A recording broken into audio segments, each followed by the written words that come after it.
Welcome to Pittman and Friends, the curiously probing, sometimes awkward, but always revealing conversations between your host, Anne Arundel County Executive Steuart Pittman, that's me, and whatever brave and willing public servant, community leader, or elected official I can find who has something to say that you should hear. This podcast is provided as a public service of Anne Arundel County, so don't expect me to get all partisan here. This is about the age-old art of government, of, by, and for the people. All right, well, I'm here today with my good friend, I can say that now, my good friend, Dr. Mark Bedell, who is the superintendent of the Anne Arundel County Public Schools. Welcome. Hey, Steuart, it's an honor to be here with you today. I'm already hype and excited about this podcast, so I'm ready to get into it. Can I just say you're hyped and excited all the time?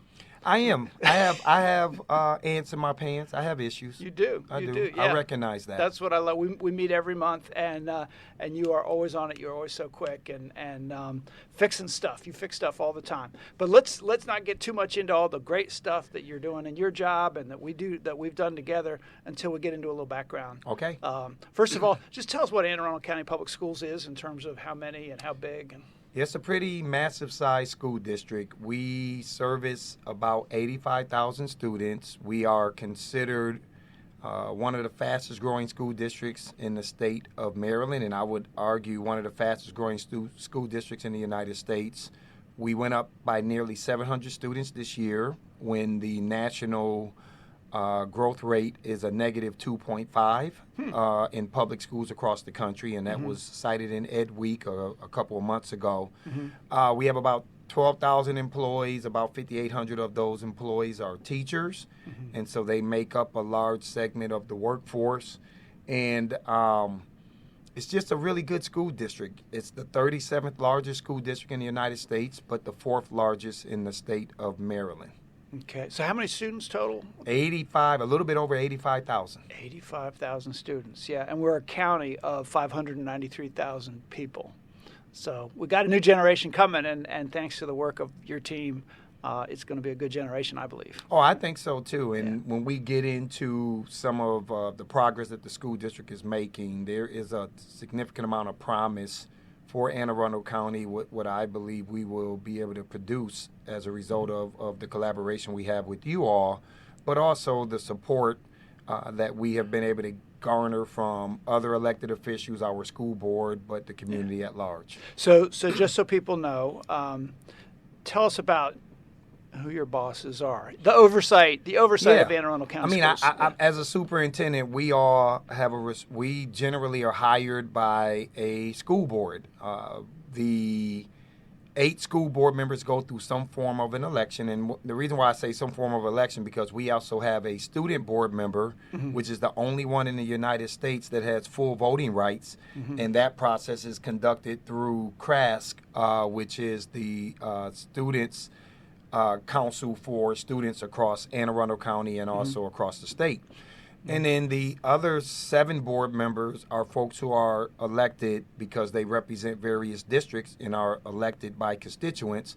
They then have the responsibility of hiring a superintendent, and then they're elected by the same district as our county council. That's correct. It replicates what happens with county council. And it didn't used to be that way. They were appointed by the governor, but that changed. That did. And now they're elected. It's happened in the last 6 or 7 years. For me, some people say, well, what do you think about that? And I say, well, all I've ever worked with was an elected board. My 6 years in Kansas City was all elected. So when I came here, I already had familiarity with generally agendas and what has been promised to constituents. And my role as a superintendent is to help everybody think about the greater good of the system, but also recognize that everybody needs to get some type of win. Everybody can't get everything that they want. It just doesn't work in that manner. Otherwise, you won't get anything done. So the laws that you're abide by and that you follow, a lot of those are state laws, and there's a state organization too, right? That you're accountable to? There is. Because you have MABE, which is the state organization for school board members, and then for us as superintendents, PAZAM, which is the Superintendents Association here for the state of Maryland. And then you have the state superintendent herself, And then right? you have the state superintendent. So Yeah. you have MSDE, the Maryland State Department of Education. So there's a number of different layers that I think help to provide a number of guardrails, so we stay true to the work that we need to do, which is to really create and provide a fair and balanced educational experience for all of our students, regardless of where they come from and how they show up. So, just to be clear to everybody out there, I am not your boss. That's correct. I mean, you have a number of offices that are direct reports to you, but my boss is the Board of Education of the Anne Arundel County School District, and those 8 board members generally speak as one voice when they speak to me, so it's not as if I'm having to figure out 8 different ways to do things. The board comes together, one voice, we all agree on the direction we're going to go in, and then we work together to make that happen. Right.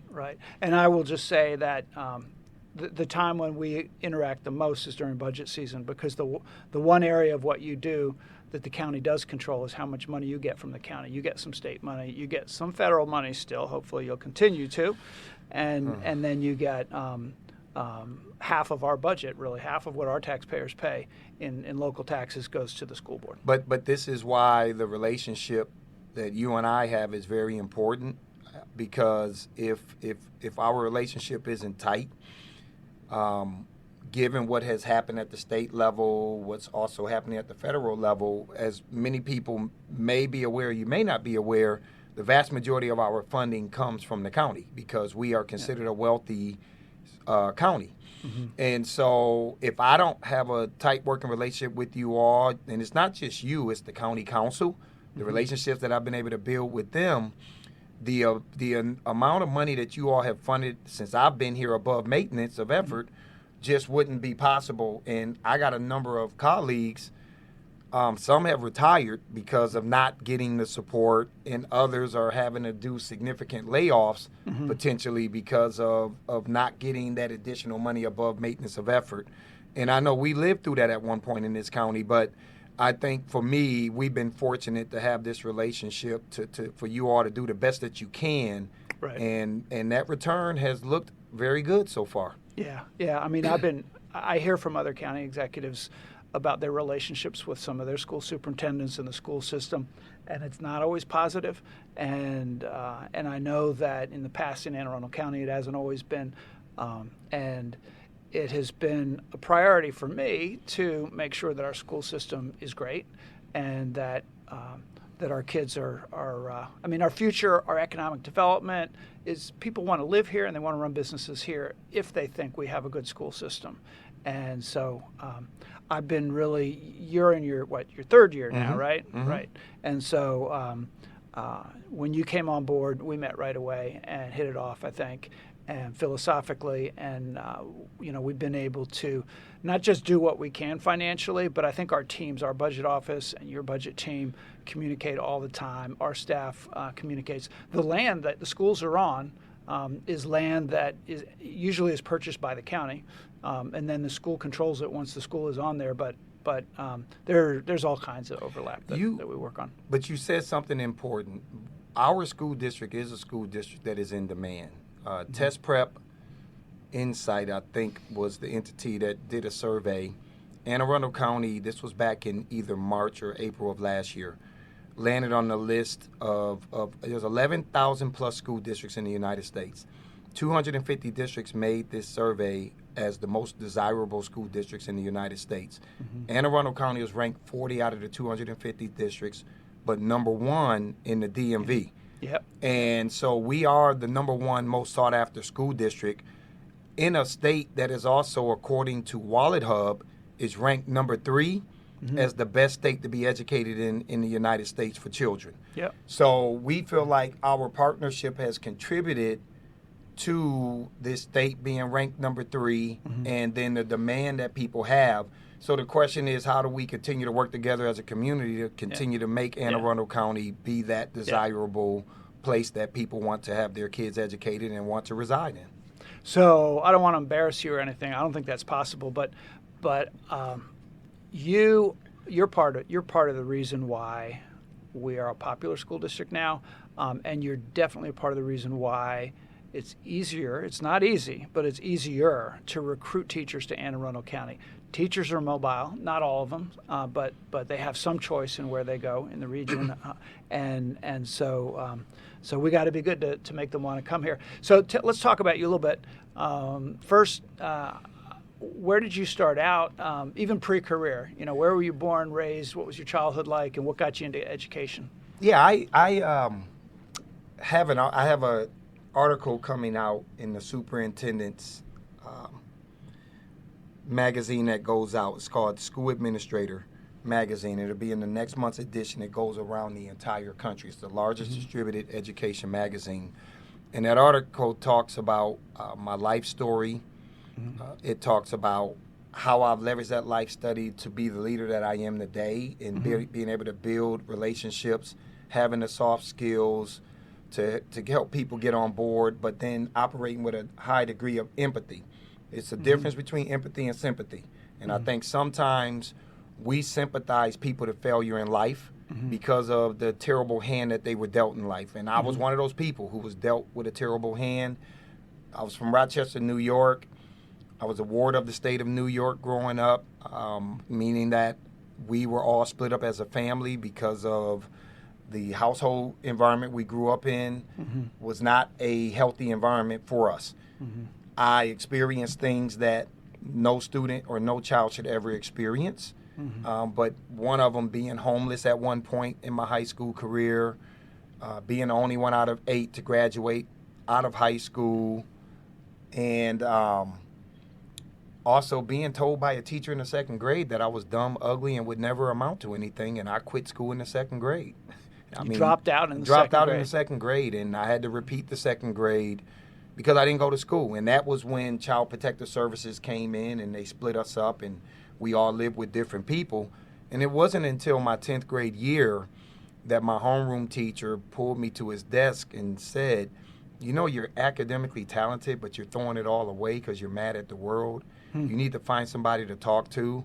And at that time, I was sleeping on the couch in my grandmother's house. So I slept on the couch in a studio all of my high school years, pretty much. And was that the first time a teacher or somebody told you that you had talent? I think that's where it really hit me. Wow. This teacher told me that, but he said, you need to find somebody to talk to. It don't have to be me. So he knew I was going through something.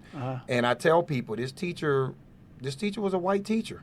Right? Like, if we always talk about, we racialize things, my attitude is, if your heart's in the right place, it doesn't matter, right? We got people whose hearts aren't in the right place shouldn't be in front of kids, regardless of your race. This guy's heart was in the right place, and I came back and told him everything I was going through, and then after that, I started making the honor roll, and I didn't look back. From there, he took me in as a mentor, and this guy and another history teacher, they both told me that I was going to be a teacher one day. And I was like, nah, I'm going to the NBA. I'm not about to teach kids. And sure enough, they had planted the seed in me probably my junior year that I would be a teacher one day. And eventually went to college, got away from Rochester, New York, and had my chance at the NBA, tried out, got invited to 5 NBA pro camps coming out of college. But ultimately, I decided that, yes, I'm going to teach one day. Never thought I would be a superintendent in a million years. I thought I would be the greatest teacher. There's an article in my office that talks about if I teach one day, I want to go teach in some of the toughest areas. And I did that. And eventually, I moved into administration because I couldn't afford to take care of a family of 4, making $34,750. And that made me leave the classroom, and then... So you started having kids. Started having kids, man, and they changed everything. That changes your life. They changed everything. Yeah. And we had them back to back. Like, my wife was in law school, and we had kids, her second year in law school, third year in law school, and she did not drop out of law school and got her law degree in 3 years from the University of Houston. But I knew at that point I'm going to have to do something else to take care of a family of 4, and that's what forced me into administration. Hey, I didn't know you repeated second grade. I'm going to come clean with you now. I repeated second grade too. Really? Yeah, it was because I was coming home crying every day because I wasn't learning how to read, and my mom realized that I'm just not ready for third grade, and so I did it twice. I was mad at my parents for holding me back. Yeah. But I am so glad that I did it because made all the difference. Yeah. Yeah, so I use those stories. I share those stories with my students to let them know that I'm not a perfect leader. I share my imperfections and my vulnerabilities to let people know that my path was not a straight, easy path that I went through, but I also did not allow for those circumstances to ultimately define who I am now. And so what I tell my kids is, I'm not here for you to be pushed through the system. I get it. Some of you been dealt a bad hand in life. So, but you're going to work. You're going to earn your high school diploma, and that's my expectation. And so if I can make it, I'm setting that mindset in this county that, we're not going to be a county pushing kids through. And then my legacy 10 years later is that all we did was push you through. This superintendent was terrible because y'all didn't properly educate me. Not under my watch. Yeah, just graduating's not good enough. Okay, so what got you from, you decided to be an administrator. How'd you end up in Anne Arundel County? What'd you do between Well, I mean, in between that, so I ended up working in Houston. I taught. I moved all the way up to becoming a high school principal and supervising high schools in Houston. And in 2012, the new superintendent came into Baltimore County and was like, hey, I would love for you to come and visit.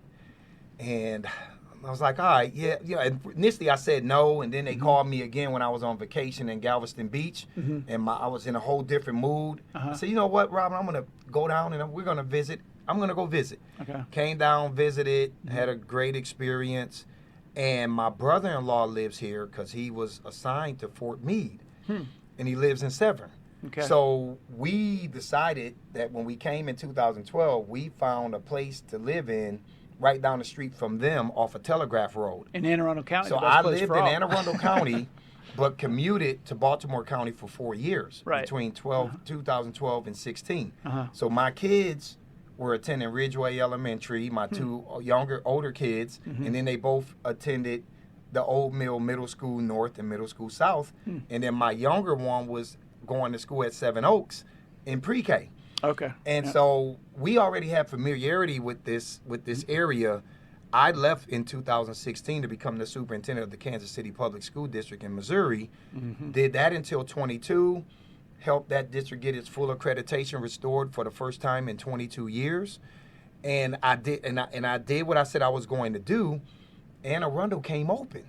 Yeah, right? And I know they heard about what you had done in Kansas City. And in fact, the whole country heard about what you had done in Kansas City, the progress that you had made.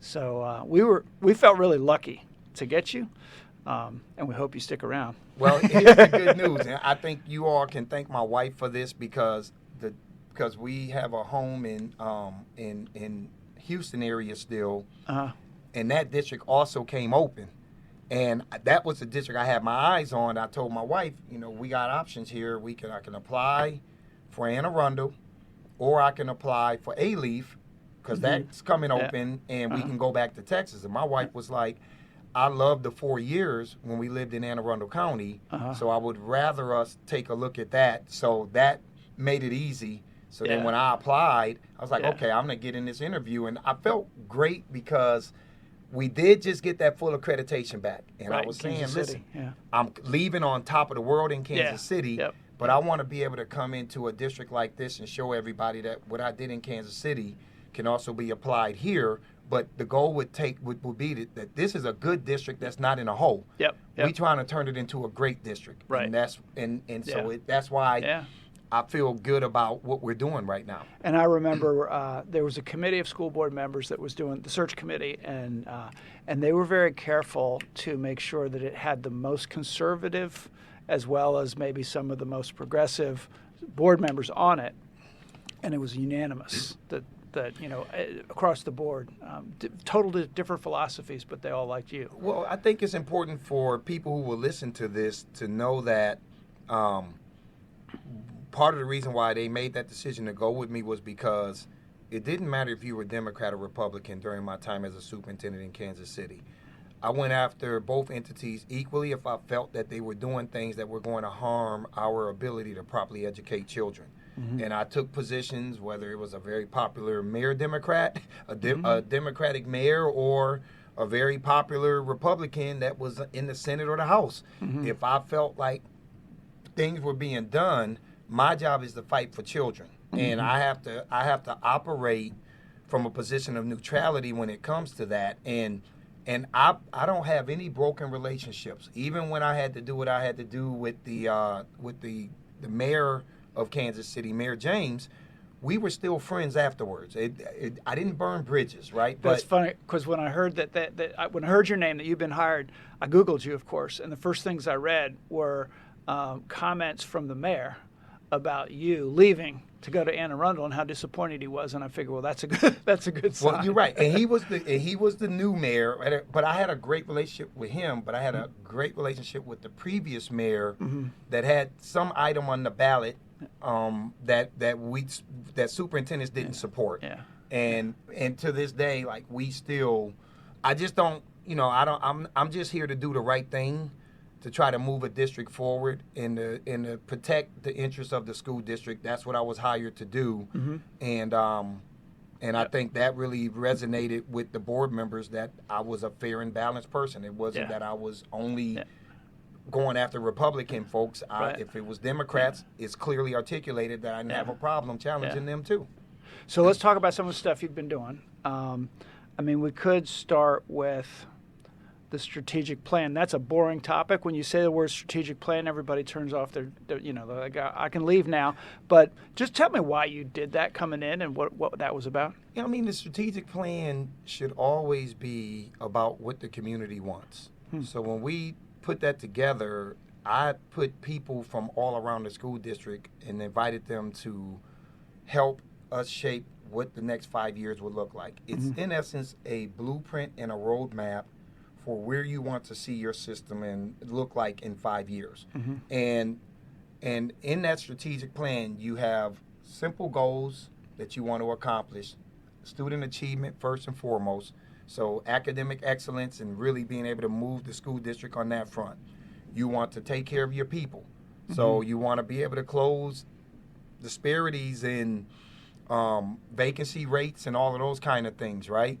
You want to move your district forward, making sure that kids from a college career and readiness standpoint are getting what they need.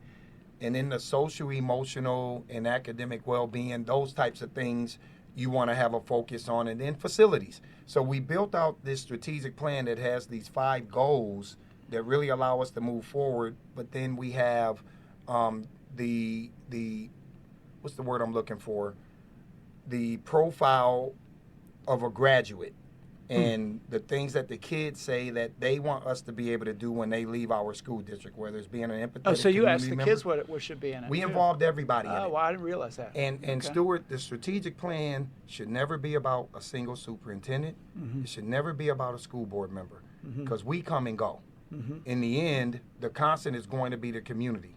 So we wanted this to be what the community felt we needed to have in place in order to move this district from good to great. Can I just say that a lot of people think, and I'll admit that I've got a little bit of this bias too, that that there is no room for creativity, there is no room for innovation in public education, that you come in and you do what the state law says, or you do what the curriculum that somebody gave you is, and just the fact that you did a strategic plan and you ask students and parents and obviously staff what should be done means, I think, that you're prepared to innovate, right, and try new things. Well, yeah, people exactly, and that's what we are embarking on now.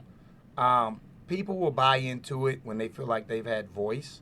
And this strategic plan is a simple strategic plan. The title of the plan is basically Belong, Grow, Succeed. We are almost branding this like the NBA does. You see my lanyard? Belong, Grow, Succeed. Yep. So we're turning this into a brand. And we believe that if we can create a sense of belonging, and because we are a diverse school district, I don't want my conservative kids feeling like they don't belong, just as the kids who are moderate or kids who come from liberal families. we have to create an environment where everybody feels like they are a part of the Anne Arundel County family. Mm-hmm. Then they'll be able to grow socially, emotionally, and academically. And if we do those things well, then they'll be able to succeed in a globally competitive world when they leave us at the end of their 12th grade year. And that strategic plan helps us to get there, but also gives us space to be able to innovate and offers grace when some of the innovation doesn't work. I remember you saying that what upset you the most is when people don't try, and I can't even remember. I think it had to do with the bus driver shortage, and you were saying, you know, we gotta do contracts with smaller vehicles, and it may not work, and if it fails, that's okay. At least you tried, right? And look at what happened with that. Yeah, we were able to fix transportation. I started August 8th. I rolled out a plan to the school board about this alternative vehicle initiative. I came and shared it with you. Yep.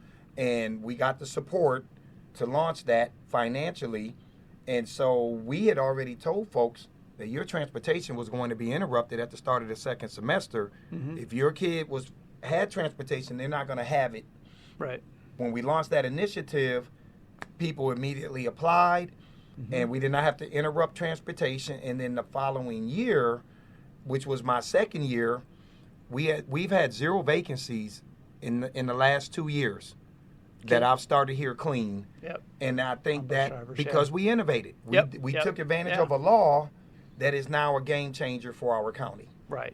And everything is up as a result. If I can bring kids to school, attendance rates are going to increase, test scores are going to go up, graduation rates are going to go up. And all of those things I can say have played out because we're able to bring kids to school. They are happening, yeah, and for other reasons too, probably. So there was another, I think it was our first budget that we did together. You came in with a budget request. We did everything we could on it. I think it included the pay package. It never includes everything, never all the positions that are requested, but it wasn't bad. And then our budget officer, Chris Trumbauer, we knew we needed to increase starting salary for teachers in order to be able to recruit, because we were in big trouble, on hiring, and it was very late in the process. In fact, I think we had already done our budget, and we had to amend it in front of the council. He had figured out a way, because of some other things that had moved in the budget, maybe it was state money, federal or something, where we could bump the starting salary for teachers up to what the blueprint was saying we needed in a couple of years. I think it was a starting of 60. Yes. And that would put us ahead of other counties. The problem we all knew was that if you do that, then you're creating compression in the scale for other teachers. And but the only way that money was going to go into teachers at all was if the union agreed to support this. And we all thought that was going to be a heavy ask, and they did. And it was because good relationship you had, good relationship we had, and we've tried that with some other bargaining units, and it hasn't worked out. Where we've tried to do this, everybody has to move up. If you raise the starting, everybody has to go up. So I want to thank TAC, the teachers union, for that. I know they're still struggling to get more. They're still struggling to deal with that compression, and we're all trying to deal with it. It's always money. But I thought that was amazing how quickly we were able to make that happen, and it was a little crazy to be doing at that point. But it moved us from 19th out of 24 school districts to 4th. It's starting, and with the starting salary. Let me tell you what it also did. When I first got here, we were sitting with over 300 teacher vacancies. Immediately, that was shaved in half. And now we are sitting as a school district that has about 5,800 teachers with roughly 65 to 66 teacher vacancies. Some of these vacancies are just real hard to staff positions, right? Where there's just hard to find some of these people, but we have done a phenomenal job. In special ed, right? Well, special ed it sometimes can be very difficult. We have a plan because I had to reorg how we were going to support special education in this school district, and now I have like a special ed guru that is leading our special ed department, who has a thorough plan that I think will take us into a situation where we're going to be able to really get a lot of people to want to come to Anne Arundel County in this recruitment season. That's married good to law. because we've been hearing at budget town halls. We've been hearing from a lot of teachers and staff, not just teachers, but particularly special ed and some social work staff, describing what their job is like. It's tough right now. Yeah. Because with this growth, we have had a shift. Yep. We have more special education kids Yep. that are enrolling in Anne Arundel County. And if we don't provide those supports, the burnout will run these people out. I'm just telling. So that's the reason why I wanted to have this focus on special education. I wanted to have this focus on building gifted and talented education. I'm tired of losing our kids that are super high achievers to private schools because we don't have a rock solid gifted and talented program. The same applies to our kids with exceptional needs that have IEPs. We've been losing them and having to outsource them because our program hasn't been strong, and that has been a major focus of mine. I want to keep my kids that have exceptional needs in this county just as much as my kids who are gifted and talented. And our budget requests have allowed for us to begin to build those things out. So I want to go to another that I know a lot of parents, some parents are thinking about right now. You just dropped the redistricting, or three versions of a plan, three options from the consultant that parents are starting to review for the redistricting in phase 2, the second half of the county. You did, when you came in, we had about 10,000, some counts have more, empty seats, unutilized seats in schools. And then we had other schools that were, I think one was close to 140% capacity, made no sense whatsoever. Fortunately, we had some new schools coming on, which helped. But that also, when you have new schools, you got to redistrict because you got to figure out where those students are going to come from. And so you did phase 1. I want to thank you for that because it hadn't been done in so long because superintendents and school boards were afraid to do it because it is always controversial. There are going to be families. I mean, I got people in my own family who are complaining about the proposed changes in where I live. Davidsonville's got overcrowded elementary, and they got to redistrict, and so people are going to be affected. But if we don't do it, well, for one, we'll lose state money, right? Yeah, well, ultimately, we can't continue to go to the state and ask for capital money to continue to do additions. It's just not being fiscally responsive. Right. And I would be upset as a taxpayer if that's what we're doing because we don't have the courage to redistrict. Now, people will laugh at what I'm getting ready to say. Okay. I don't remember redistricting being a part of the conversation when the board and I were interviewing. I told the school board, had I known that I was going to have to come here and do whole district redistricting, I would have stayed in Kansas City. But nevertheless, this is the right thing to do. But the hard things are the most important things. Well, they are. And getting that done, to me, is one of the greatest things you've been able to. The first half, we got to get through the second half. But we do, but here's here's what I want people to understand. I've had to redistrict. There's two ways of having a redistrict. One is growth, and one is a decline in enrollment. And when you have a decline in enrollment, you're redistricting because you're having to close schools. And when you now have to close schools, if you don't have a strong repurposing plan, you create blight within that community that ultimately will lower property values and create just an eyesore because people are vandalizing and then crazy things are happening in that vacant building. Right. I had to live through that kind of stuff. And that's a lot more frustrating than having to redistrict because you're growing, because you're having to open up more schools and you want to balance schools so kids can get the attention that they deserve to be able to flourish academically, socially, and emotionally. And that's the situation we find ourselves in Anne Arundel County. Now, while none of it feels good and nobody wants to go through this, it is a necessity. It is a necessity. And we have to go through it and we're going to ultimately, we put out 3 examples. Last year when we went through this, we put out those examples. None of those examples was the final one that the board voted on. Okay. So people need to, they're mad, put your comments in the 2 that we created and let us take that information and figure out what makes the most sense. We'll bring recommendations to the board and then the board still has the power to shape how they want these to be when it's all said and done. So you actually want people to speak up and tell you what they think about it. I do, but there's a process. We inserted a high degree of transparency. Yep. And And so your comments will be taken into account because those comments help to shape what the final result was of phase one. But not everybody will get what they want. No, that's not possible. That's not possible. Yeah, yeah. So, okay, here's a crazy one I didn't even have on my list. Because as we sat down, we both realized we're both going to the same place tonight. It's the Ag Dinner, and I'll tell you, you've never been. I've been every year since long before I was, because I used to be on Farm Bureau board. It's about 800 farmers from across the state of Maryland getting together, eating the best Maryland-grown food that you can find anywhere. They moved it to live casino, which it's kind of new for them. It's a little fancier than what they're used to, and I understand that you're going. Invitation from a member of the Board of Education from South County, Dawn Pulliam. Yep. And part of the reason she wants you there is that she and a lot of South County, and really I think a lot of residents across the county, want to make sure that kids across the county have an opportunity to learn about ag education, to learn about the industry and the jobs and the careers in it. So this is interesting. What are you going to wear? Well, listen, I think I'm just going to keep what I have on, but I do want listeners to know that. You want them to know how cool your cowboy. This guy's got it. Yeah, you got it. I am about that Western life, and I lived in Nashville. I went to college in Nashville, so I lived in Nashville between 93 and 2000. But then I left Nashville and moved to Houston, where I started to teach. So I was in Houston for 12 years.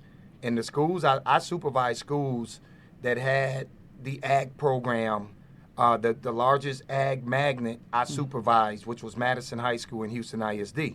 So I really learned a lot about the rodeo, about livestock, about all of those things. And like I have this vision, and this vision might be too big because it's all about what students want, and we're going to look and see what Magnet Schools of America reveal. But like I want a full-blown ag, aquaponics, hydroponics program. If the demand is there. If it isn't, then we're going to take a look at how we can partner with local farmers and folks that are the leaders of the agricultural community here to figure out how can we enhance what we currently have. Maybe not doing it to the vision that I want because it is based on student demand. And if we have a lot of students interested, then that's something we can look at. So today gives me an opportunity to begin to network with folks in that space, and I'm excited about it. Good, because I think students are going to go for it. There's a lot of careers, and we all know that whatever happens in the future, we got to know how to create food, grow food, and all of that. And I had coffee with Dawn Pulliam the other day, and we were scheming about how we were going to do this. And then there's a really great teacher named Dr. Eckel who does the program at Southern High School, and I know she's scheming. So we'll see. There's a lot of scheming. Yep. But here's what I will say to you: I share my vision with you, but I have to be realistic. Yep. Because just because I'm the superintendent doesn't mean that I get everything that I want. Just like in the strategic plan, there were some things people wanted they didn't get in there. There's some things I wanted in there that we didn't get. Yep. But we came to a consensus on it. And, I understand the heavy lift of what I want to see happen. And so that's the reason why I want to let Magnet Schools of America do what they need to do, and then we'll do it based on what the data is telling us. Because you can't go out and raise money and do all of this, and then you don't have the number of students to really take advantage of it. It may just have to be a smaller scale of something that we can do. Yep. But there's going to be some enhancements, I believe, over time for certain. Good. All right, I know we could go on a really long time, and we're over time, but I do want to ask you one last thing, which is if you, I know you think about this stuff, if you could change maybe one or two or three or however much you got time for, things in public education in this country, what would you change? I mean, I think the first one for me would be, I think I was on WBAL radio probably 2 or 3 weeks ago, and I just shared with them that I think sometimes we as educators don't feel that we're being treated as thought partners.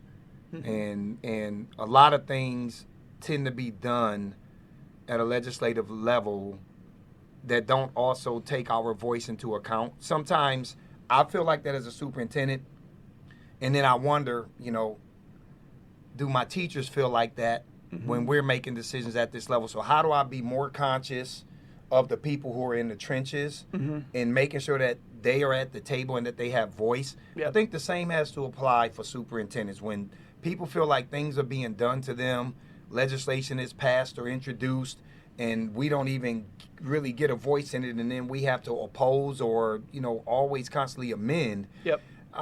It ultimately drives people away. Yep. And when you think about the turnover, the average tenure of a superintendent used to be 3.2. I think it's lower than that now. Yeah, it's kind hard of to given survive. what's been going on. Mm-hmm. That makes it hard to have consistency to really be able to have a strong public education system. People are so afraid they're going to lose their job, they don't even bother trying to be creative. Yeah. Change. Or what happens is because there's so much change, people will just try to wait you out. Mm-hmm. So they never get on board with the agenda that you may have that may be really good for the system because they're in a retreat defensive mode constantly because of the churning. Yep. We're going to have almost full-blown turnover in this state. When you think about right now what's happening, I just saw on the news about Baltimore City. Okay. You got Queen Anne's is coming open. Superintendent in Calvert is potentially a finalist elsewhere. The turnover is significant. Yeah. And if we want to be a state that's going to I hope remain, Calvert knows about this. We can cut that part out. No, it's public. Oh, it's public. I wouldn't be saying it if it wasn't. No, it's public. It's public. Okay. So I just think that we need to slow that up, and we need to have some stability here, and I think that's important. And then, the second thing for me that I think is very important is we got to figure out. I know funding is not infinite, but I also know that education really is that foundation that produces everything else that works in this country, and we do have to figure out how to show a greater level of value to educators in this country like they do in Sweden and other places like that, where those people are viewed as they're some of the most important people. They are able to get their college degrees all the way through a doctorate degree at no cost because education is viewed as a noble profession. Yeah. I'm not certain that that's the case here. And we're the ones that produce the county executives, the doctors, the lawyers, the executives. They all have gone through whether it's private, whether it's charter, whether it's traditional public schooling.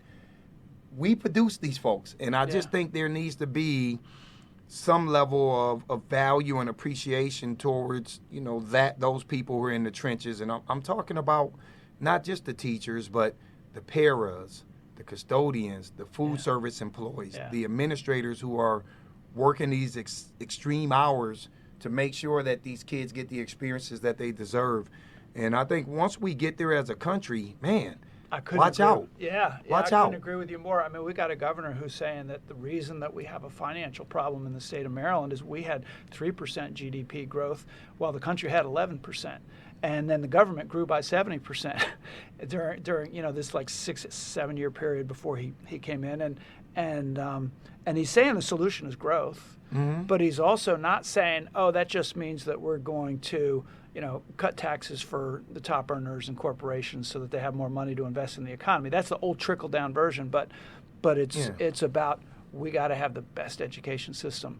And we gotta make sure we have housing and childcare and transportation, all those things. And I remember a meeting that I was at in my very first year where one of the county executives said, we need to have just a really hot economic development strategy. We need to have some industry that's going to drive, the growth of this, and the wealth and all of that of this state.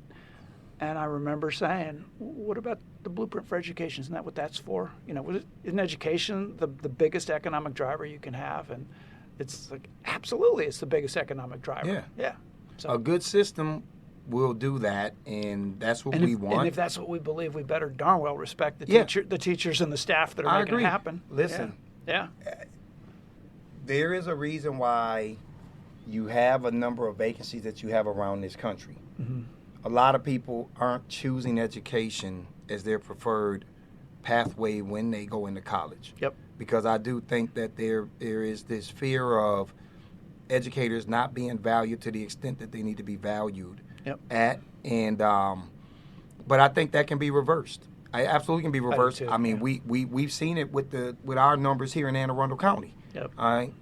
People will say, well, we got a long way to go, and I get that. We'll work on it gradually to try to close those gaps. But I think in Anne Arundel County, at least since I've been here, we've done a phenomenal job of showing our appreciation to the educators in this county, and I want to continue to figure out ways that I can show appreciation and remove workload that's on them so that they can focus on really just being the greatest teacher possible. And so efficiencies with what we do in central office, if those efficiencies trickle down to the school level, we make this a much more desirable place in county for people to want to come and educate children in. Yep. And I know that includes compensation. It's Yep. not just that, but it includes that, and we have to figure that out on the we will. government side. Yep. We will. Yeah. So thank you. All right. Well, this is great. All right. And if you're listening and you see a subscribe button there, hit it, and we'll send you an email about who the next guest is. But this has been a blast, so thank you. Thank you.